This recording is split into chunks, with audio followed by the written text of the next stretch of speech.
Hi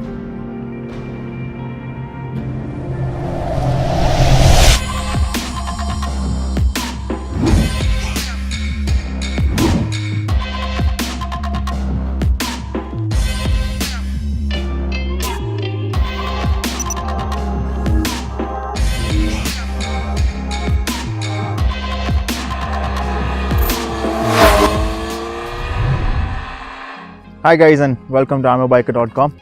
Today we have been riding this beautiful machine over here, the Suzuki GSX-S750, and as you can see we have the black-red combo. It's also available in the blue and black combo as well.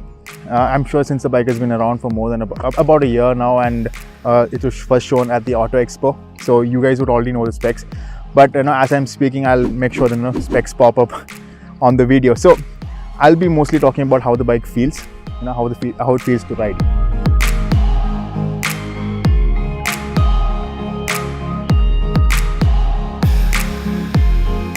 So first and foremost, let me talk about how it looks. So definitely, it is a looker. In any angle it looks great. It's got this massive chunky tank. Once you sit on it and you feel that huge amount of mass. And so moment you thumb the starter, let's not keep in suspense, I'll thumb the starter for you. Listen to that sound.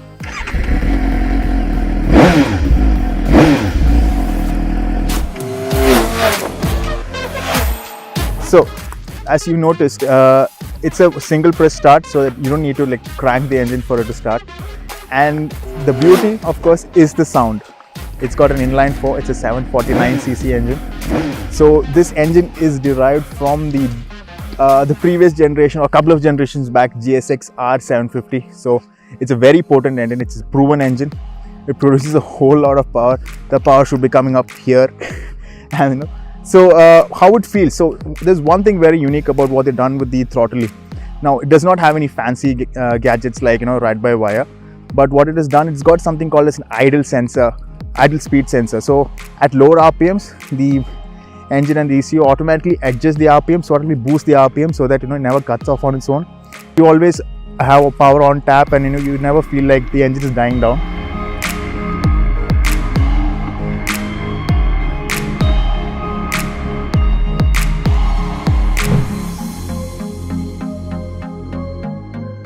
And now at lower RPMs, it does feel good.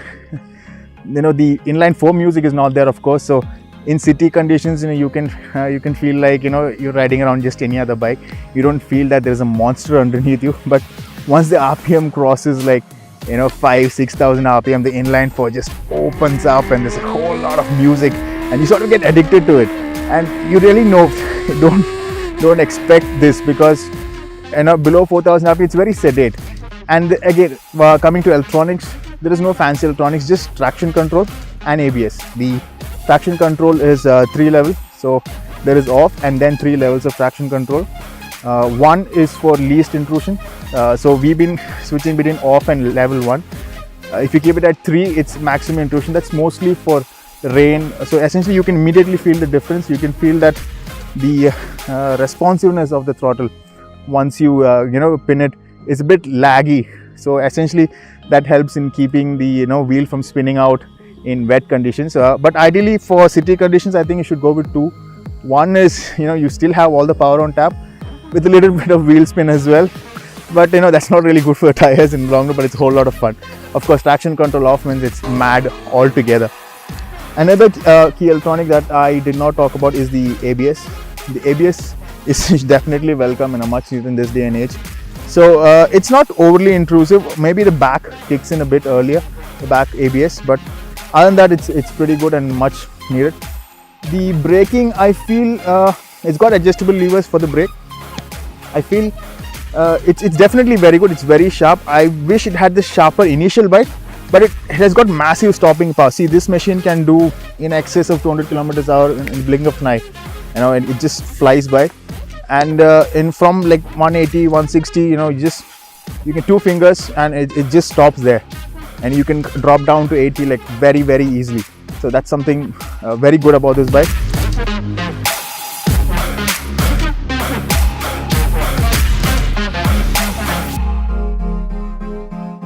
And then the best part I liked about the bike was also the tires. So this has got the BRIDGESTONE BATTLAX HYPERSPORT S21 tires.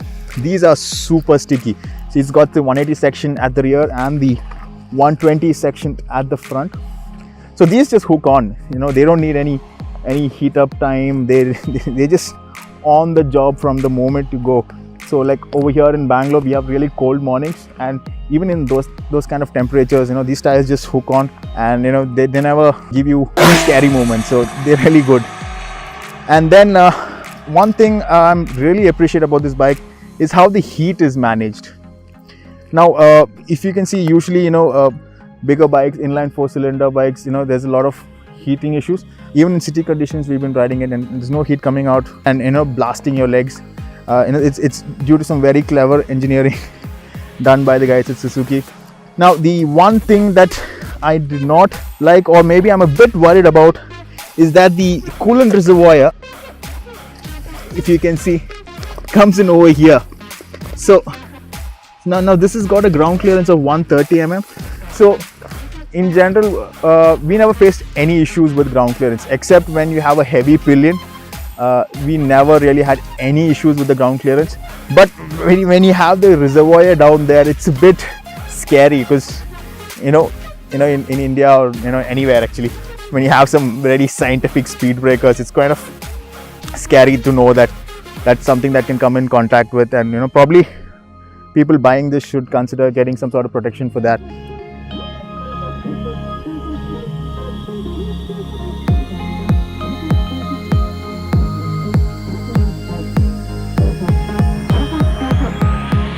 Now the seat is another thing that I'm a bit skeptical about. Seat height is 820 mm, but what they have done is that they made the seats narrow, so that even people with about 5'6", 5'7" should not have any problem. You know, they might, or they probably would tiptoe. I'm actually 5'11", so both my feet are firmly planted. But for my height, I wish the seat was a bit, you know, broader, so that I'm more comfortable. But it's a bit. It's definitely a soft seat, but I wish it was a bit, you know, wider and softer, more softer as well. The suspensions are good. The front suspension is from KERB or KYB, and you know, they're not like extremely soft, but they do the job very well. You know, they're not bouncy. There's not much massive nosedive, so it does the job very well. The rear as well is adjustable, but it does the job very well. So, you know, it's obviously more on the stiffer side, but for this sort of a bike, that's what is expected. And then from a touring perspective, one good thing is of course the 16 liter of tank, so that is definitely a much welcome. So we've been riding it hard, of course, and you know, we've been getting an average about 18 to 20, at least that's what the meter up front shows. So that's pretty acceptable for a bike of this capacity.